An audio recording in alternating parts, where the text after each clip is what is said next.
Emosyonal na binati ng kanyang ina, na si Marjorie Barreto ang kanyang anak na si Leon Barreto sa kanyang 21st birthday nitong April 2, 2024. Marami ang bumati kay Leon at hindi syempre mawawala ang birthday greetings na galing sa kanyang ina at mga kapatid.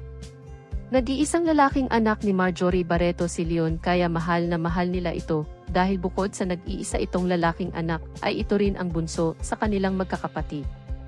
Marami nga ang nagsasabi na kakambal ito ni Julia Barreto dahil sa kanilang sobrang pagkakamukha at talagang carbon copy ang kanilang facial features. May alias din itong si Leon sa kanilang pamilya at tinatawag itong The Gentle Giant dahil sa maamo nitong mukha pero sobrang tangkad niya. Nakatanggap nga ito ng emosyonal na mensahe galing sa kanyang ina na pinost sa Instagram at sabi dito ay, "Happy 21st birthday to my only son Leon. I can't imagine our life without you, Kuya.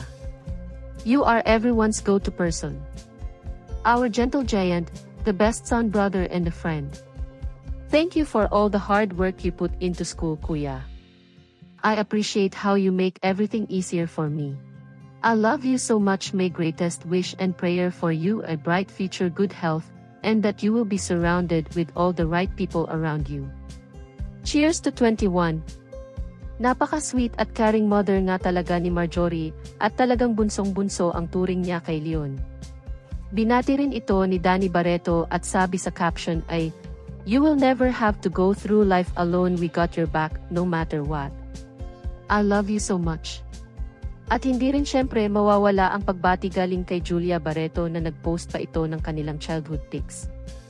Sobrang swerte nga talaga ni Leon dahil may mga ate at ina siya na sobra ang pagmamahal sa kanya. Narito ang kanilang mga pictures.